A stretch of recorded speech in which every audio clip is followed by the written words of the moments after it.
हाय दोस्तों, कैसे हैं आप सब। उम्मीद करता हूँ कि सब खैरियत से होंगे। आज हम बात करने वाले हैं पॉल हेमन और हमारे ट्रैबल चीफ OTC 1 के बारे में कि उनकी जोड़ी किस तरह से उन्होंने काम किया और कितनी देर ये जोड़ी इकट्ठी रही और इस जोड़ी ने क्या क्या अचीव किया और रेसलिंग हिस्ट्री में उन्होंने क्या चेंज किया और क्या अचीव किया और इनकी जोड़ी ने हमें कितना इंटरटेन किया। तो ये सब कुछ हम बात करने वाले हैं, तो स्टे ट्यून दोस्तों, स्टे विद अस। दोस्तों सबसे पहले पॉल हेमन और हमारे ट्रैबल चीफ OTC 1 यानी कि 1695 दिन तक ये इकट्ठे रहे और इन्होंने 1695 दिन इन्होंने इकट्ठा काम किया और ये जोड़ी ने जो कुछ अचीव किया वो हम सब जानते हैं। और जिस तरह से इन्होंने 2020 से लेकर 2025 स्टिल वो हमें इंटरटेन कर रहे हैं और इनका जो गेमिक था, चाहे वो ट्रैबल चीफ का हो, चाहे वो हेड ऑफ द टेबल का हो, चाहे वो OTC का हो और चाहे वो OTC 1 का हो, उसने हमें इंटरटेन किया ही किया है। और हमने इस वाले गेमिंग को, जो हमारे ट्रैबल चीफ वाला जो गेमिंग है, इसको हमने इंजॉय किया है, बहुत ज़्यादा इंजॉय किया है।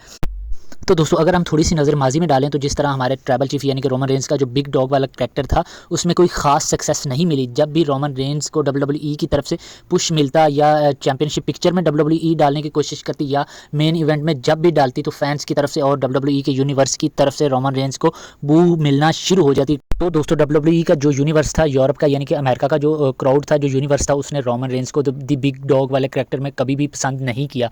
तो WWE भी चाह रही थी कि कुछ इसके साथ कुछ अलग किया जाए और फिर जो हमारे विंस मैकमैन है उन्होंने कुछ अलग करने की कोशिश की और हमारे जो ट्रैबल चीफ हैं उनका हील टर्न करवाया और फिर हमें उनका दूसरा वर्जन और उनके जो दूसरे उनके करैक्टर का दूसरी लेयर्स हमें देखने को मिली, जो कि थी the head of the table, the tribal chief वाला जो गेमिंग हमने फिर देखा 2020 से 2025 तक, जो कि स्टिल हमें इंटरटेन कर रहा है। तो ये वाला जो करैक्टर था, इसने फिर वो सारा कुछ ही चेंज कर दिया। जो पहले क्राउड था, जो अमेरिकन क्राउड था, जो रोमन को बू करता था, वो पता ही नहीं चला कि जब बू में चैंट्स में उनका क्राउड्स के चैंट बदले, तो पता ही नहीं चला कि बू वाले जो चैंट्स थे वो चीयर में बदल गए। तो जैसे ही रोमन रेंज ने 2020 में अपना रिटर्न किया और उसके साथ साथ अपनी स्टोरी में भी इनपुट लिया, क्रिएटिव चीज़ों में इनपुट लेना शुरू कर दिया, तो जितना इनपुट हमारे ट्रैबल चीफ का उतना ही पॉल हेमन का भी है। जितना क्रेडिट रोमन रेंज की सक्सेस में रोमन का है, उतना ही क्रेडिट हमारे पॉल हेमन का भी है। हम सब जानते हैं कि रोमन रेंज के करैक्टर की जो लेयर्स को बाहर लाने वाला जो बंदा है वो पॉल हेमन ही है। रोमन रेंज के हर करैक्टर की लेयर्स ने हमें बहुत ही इंटरटेन किया है, चाहे वो हेड ऑफ द टेबल वाला हो करैक्टर हो, चाहे ट्रैबल चीफ वाला हो, चाहे OTC वाला हो और चाहे OTC 1 वाला हो, उतना ही इंटरटेन किया और हमने भी ट्रैबल चीफ की स्टोरी को इंजॉय किया है। तो ब्लड लाइन की स्टोरी ने हमें बहुत ज़्यादा इंटरटेन किया और स्टिल इंटरटेन कर रही है।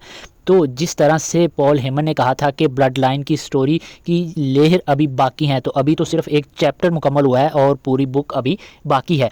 तो जिस तरह से अब ब्लड लाइन की मेम्बरान के दरमियान टेंशन्स पैदा हो रही हैं, यानी कि जे उसो किसी दूसरी डायरेक्शन में जा रहे हैं और जिमी उसो किसी दूसरी डायरेक्शन में जा रहे हैं, और जो हमारे जो इनके लीडर हैं यानी कि ब्लड लाइन के लीडर हैं दी रोमन रेंज यानी कि OTC 1, उनकी डायरेक्शन कुछ और ही है। वो तो अपनी चैंपियनशिप के पीछे हैं। तो हम फ्यूचर में देखेंगे कि दोबारा ये ब्लड लाइन रीयूनियन करेगी और इनकी स्टोरी लाइन हमें देखने को मिलेगी। तो जिस तरह केक या कुछ खाने के लेयर्स होते हैं, उसी तरह इसी स्टोरी दी ब्लड लाइन की स्टोरी की भी लेयर्स हैं। तो जिस तरह एक लेयर्स उठती है तो फिर उसके नीचे दूसरा मज़ा होता है, तो इसी तरह से ब्लड लाइन्स की भी लेयर्स हैं। तो एक लेयर्स का अलग मज़ा, दूसरी लेयर्स का अलग मज़ा।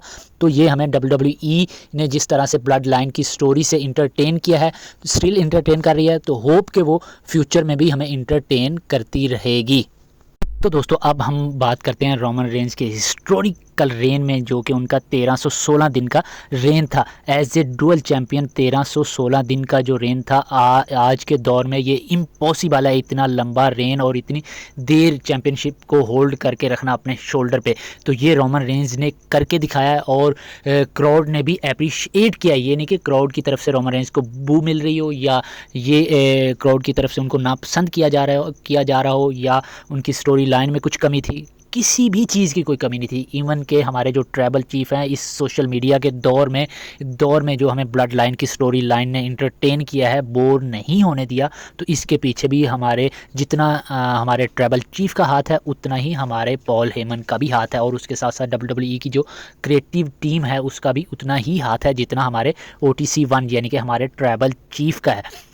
तो दोस्तों जैसे हम देख रहे हैं कि एक स्टोरी जो शुरू होती है वो मैक्सिमम 1 माह या 2 माह या 3 माह तक सर्वाइव करती है, उसके बाद वो बोरिंग होना शुरू हो जाती है, हमें बोरिंग लगने लगती है। तो जो बोरिंग नहीं होने दी या बोरिंग हमें नहीं लगी वो थी ब्लड लाइन की स्टोरी लाइन, यानी कि हमारे ट्राइबल चीफ की स्टोरी।